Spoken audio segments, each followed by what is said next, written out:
Hi there, this is my live post-mortem for my Lancer project. So starting off with this cutscene, I just wanted to show where the player was and what kind of situation they were in.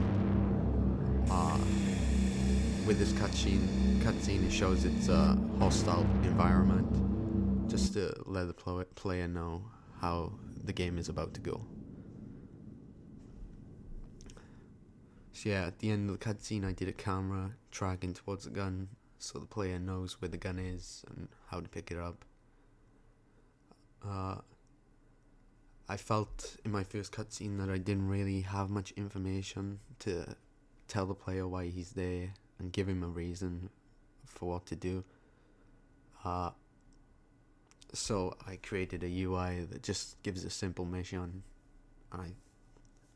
And I liked how it popped up with the UI at the start. So picking up the gun, it gives you a hint / tutorial message on how to use weapons and all types of different events, just to teach the player how to play. So with the level design, I wanted to show signs of struggle. There's broken glass, claw marks, blood, reactors not working, shelves broken, just to tell the player that something bad happened here. So that pickup is one of the 5 parts within the game that you need to complete the main objective.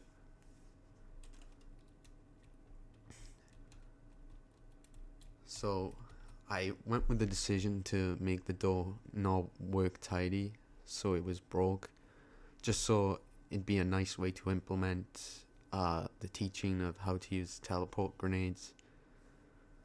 I think it was a really nice way to show off the mechanic and also teach it.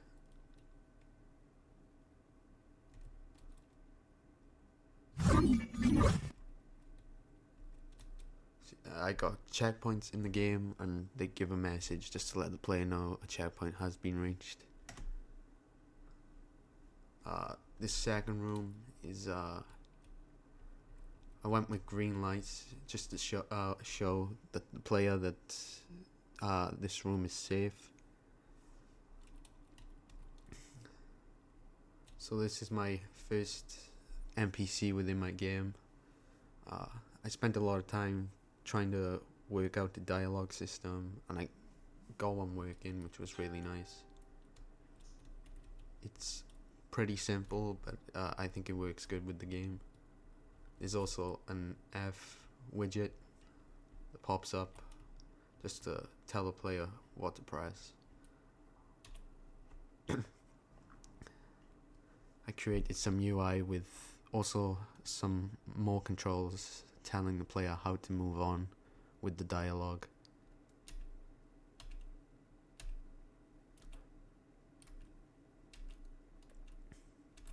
I also spent time working on the UI for my abilities, which you can see in the bottom left above the text boxes. They each show my 3 main core abilities / mechanics, and tells what button the player needs to press to use, as well as how many.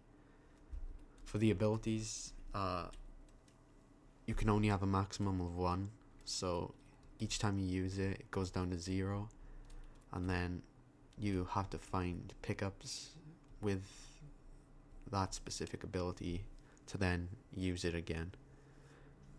I went with that decision solely for the reason that I didn't want the player to become too overpowered, because the mechanics can make the game quite easy.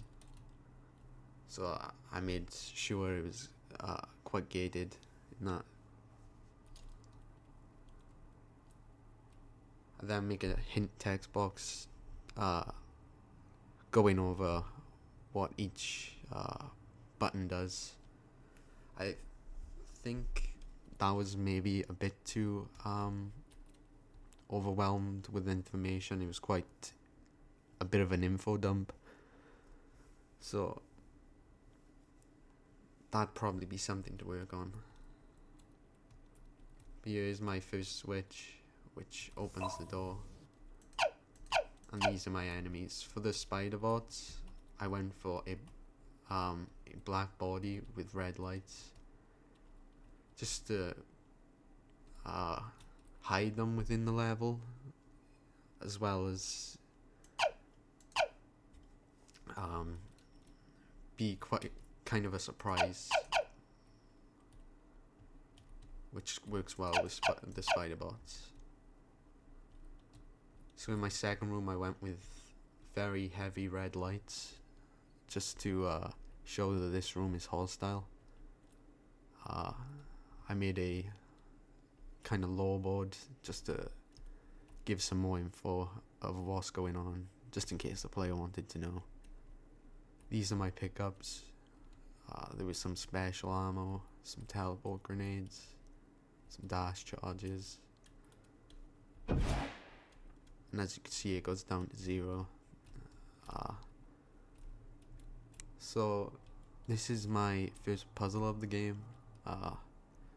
As you can see, there's like shields around these reactors which control the door. So you want to use a pressure pad to then shoot each one, which will then play a cutscene. I think it's a pretty simple puzzle, but still fun at the same time.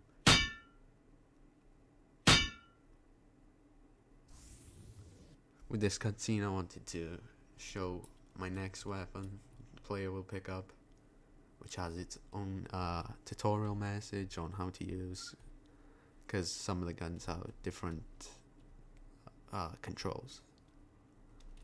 So here it says hold left mouse button to charge up weapon, which is quite different to the first gun we picked up. Some more pickups. For this room, it was kind of inspired from Control in on how they changed up the whole level during a certain event. So as you can see, there's like kind of workshop looking area, and then this will change once the cutscene is triggered. So in this cutscene you can see that the room is completely changed. There's blood now, red lights instead of green, and just general signs of struggle. This goes back to when the NPC said not to get hacked. So this was my kind of way to get to show that. I did firstly create some UI. I wasn't planning to have a cutscene, but I thought the UI looked quite cheap, so I just went with the cutscene instead, and I think it turned out pretty nice compared to what the UI would have been. But yeah, it's changed all the green lights to red, as well as showing blood, claw marks, and all that type of stuff. That is the second part for the quest, the main quest objective. So if you look back earlier when the first room was here with the green lights and when it was different, all the objects within the room are all the same. They just placed around different to show that an event took place here and something really bad happened. My lighting around these areas are quite dark. That was purely out of the choice with the theme of the game. It's not meant to be a horror, but you can just tell something like really bad happened here, and the lighting and the colors I think already show that off and just contribute to the overarching theme of helplessness.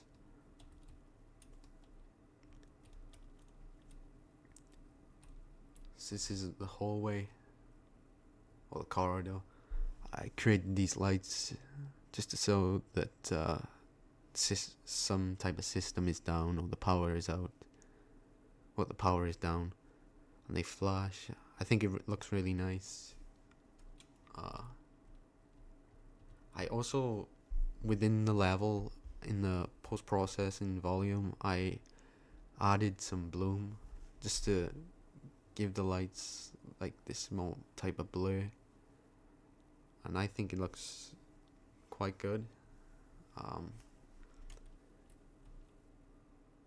Though it would have been nice to have some feedback showing, knowing if the bloom was too heavy or annoying to some players. So you just saw spiders spawn there, and that was from a trigger box around this area, which triggers 2 spiders, just to add some intensity and some surprise to the game.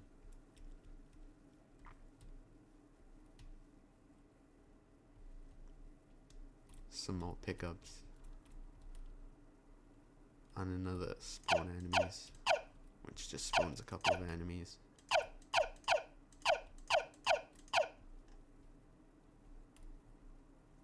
And then I put these vents there just to show that's where the spiders came from, just to add some affordance.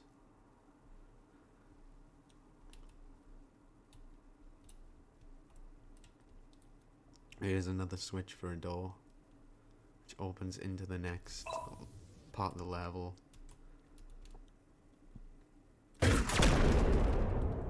This is my charge gun. It does high damage compared to the first one, but it takes quite a while to charge up. I think the sound was really good for this gun. Makes it feel very powerful. So, with the level design for this room, as you can see, there was just 3 enemies there, and there's 3 pods with broken glass here, just to show that they escaped from there. Just to add some more affordance. There's some spinning things, just to give the level a more alive feel. So this is my second puzzle. As you can see, the pressure is unstable, and something needs to happen here. So if we go over here, it says systems offline, we can interact. But I did another message saying a floppy disk was required, telling the player that you need to acquire this to move on in the level. I also added some post notes, just as little hints of what to do. These were purely just for a humor factor. These don't mean anything. But over here you can see that it says, if the system is down, give the valve 3 full turns, which tells the player that doing this will result in something happening. So now if I give the valve 3 turns, the pressure is now stabilized, and then there's our floppy disk that we need to get the system back online. I think this was a pretty good puzzle. It used in-game deductive storytelling through a post-it note, and I did want to do more for this puzzle with different valves and turning valves a certain way, but I just couldn't get it to work, so I thought this would be best, and I kind of like how the result came out. So this is our floppy disk. It tells the player that the floppy disk is now acquired, which should allow him to put the systems back online, which opens the door to the next level. This is my 3rd weapon, the atomic launcher. It's really powerful. I like the sound and the particle effects mostly for it. Just really shows off that this is a powerful weapon. It also does a slightly bit of a knockback to the player, just to, again, tell the player that this is a very powerful weapon to use.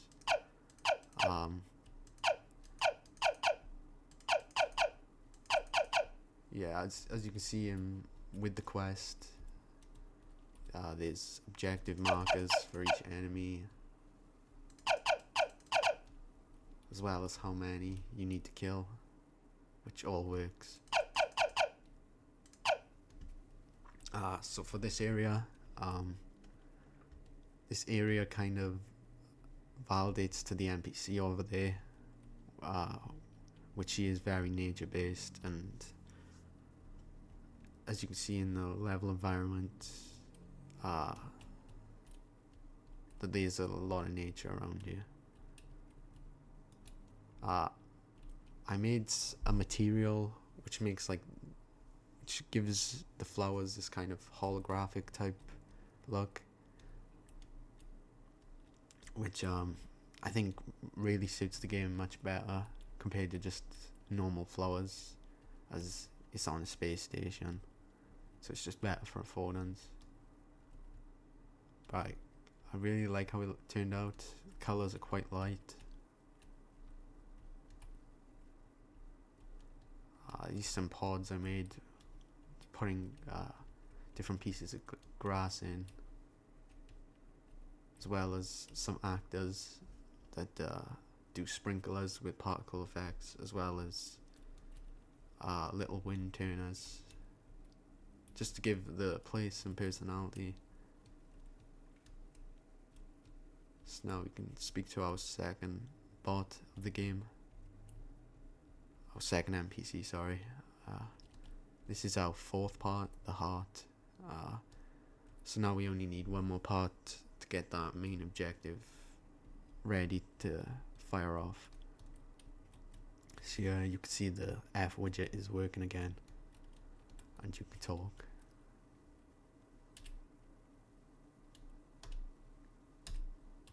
So with this NPC,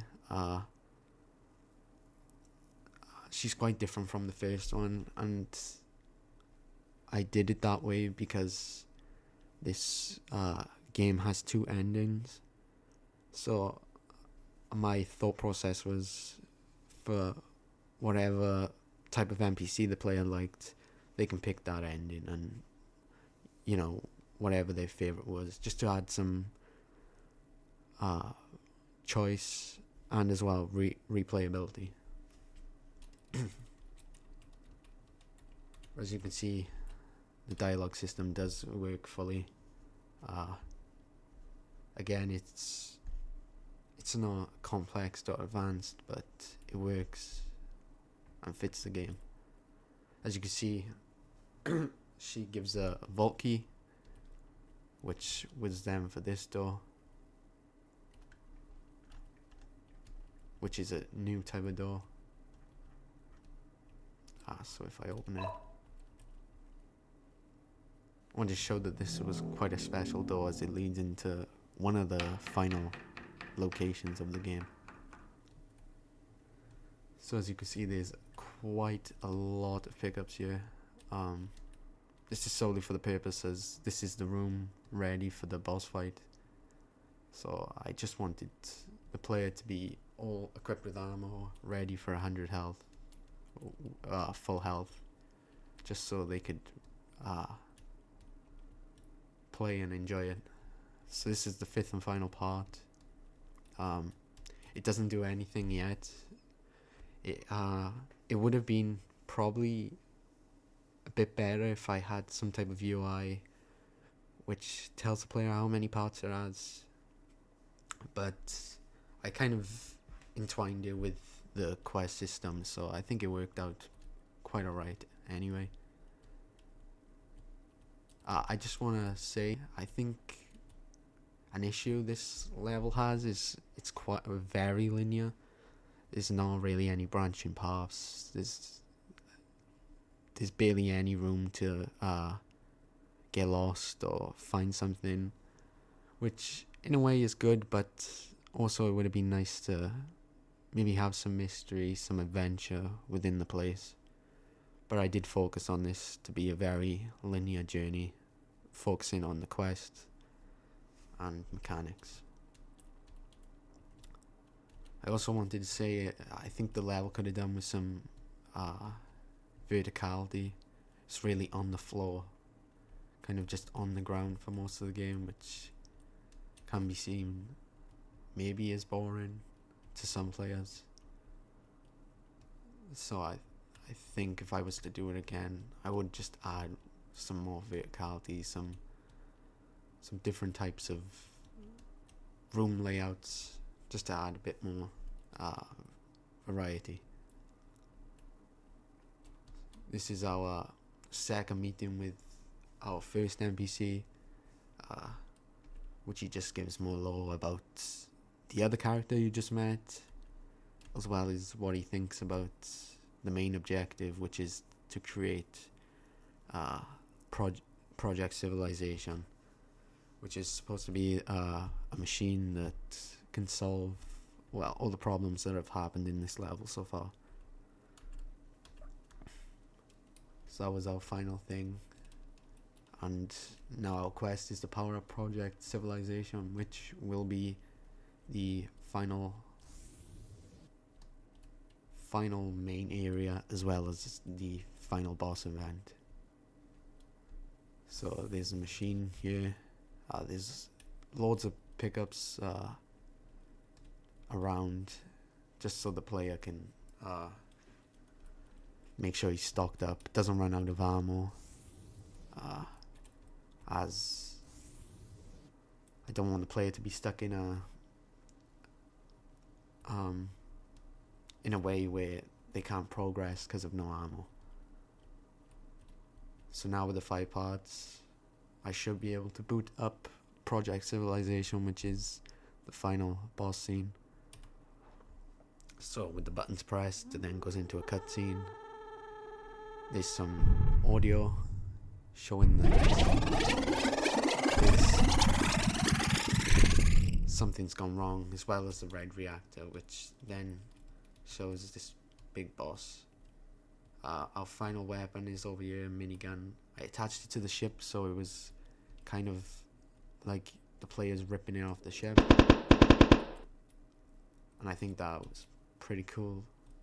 This minigun does a lot of knockback. It knocks the player back quite a bit, as well as when it's out of ammo, it overheats, as well as shows a red light.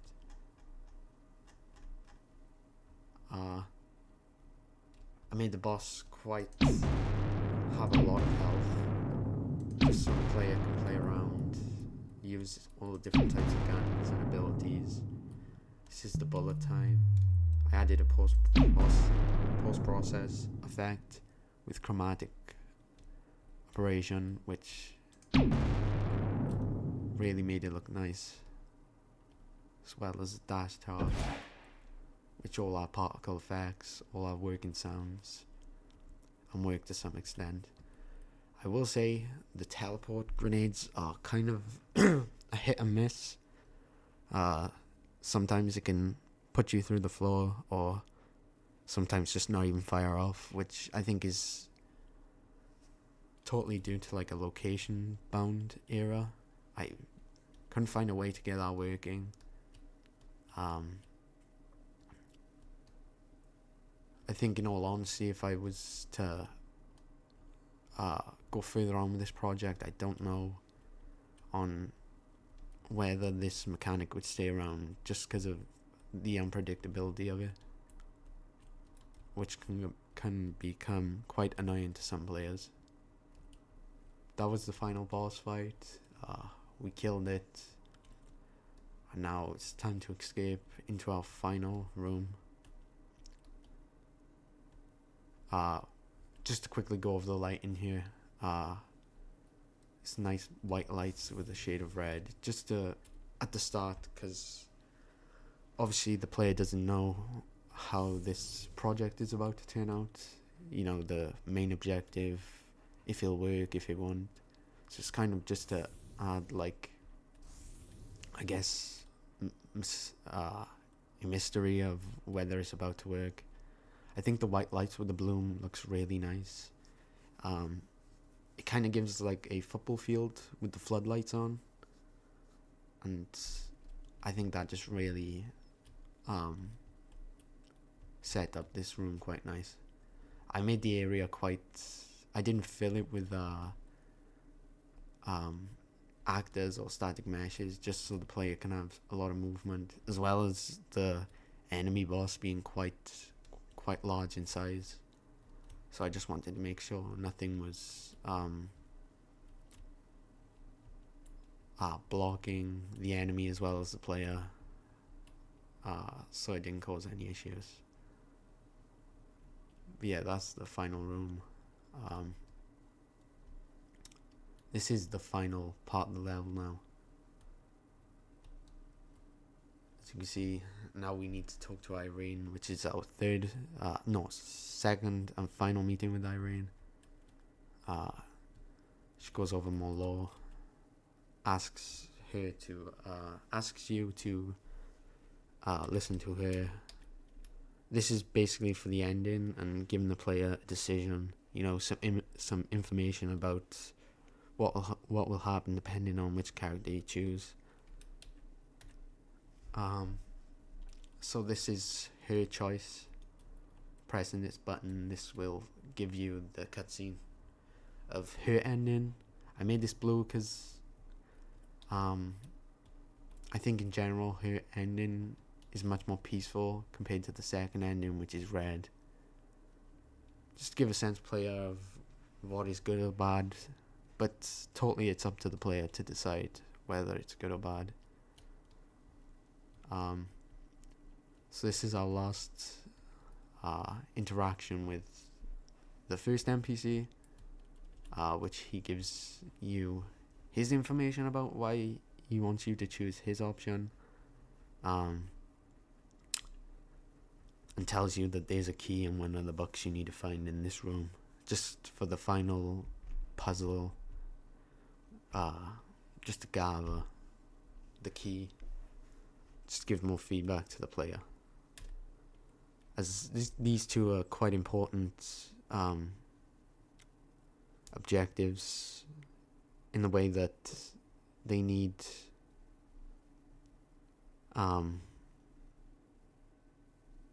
obviously if you had a self-destruct machine you would need some type of key, so it kind of just adds towards the affordance as well. He also reveals that he is your father, which I guess is kind of like a plot twist, but I hinted that across all over the level. Just wanted to quickly talk about the quests. There was a lot of variety here. Picking up a gun, updating the quest, opening the doors, powering up main objectives, talking to NPCs. There was a lot of different objectives here for the player to do, and I think in hindsight that's really fun. It's not just go to this location or kill 4 enemies, which is fine, but I think it just adds more to the quest. I think the quest was decent in size. There was a lot of different things to do. I think it was fun for the player. And I think it's a fully functional quest. It all works. There's no issues. As well as there's a lot of detail here, as well as a lot to do. But yeah, this is now our final part of the room, so we need to now find a key in a book. So an interact prompt shows this is where the key is, and now you got the protocol key, which allows you to again decide on which ending you want. I purely went for endings just as a way for to give replayability, as well as choice to the player. I think choice is really important in games. It's not always needed, depending on how you create your level.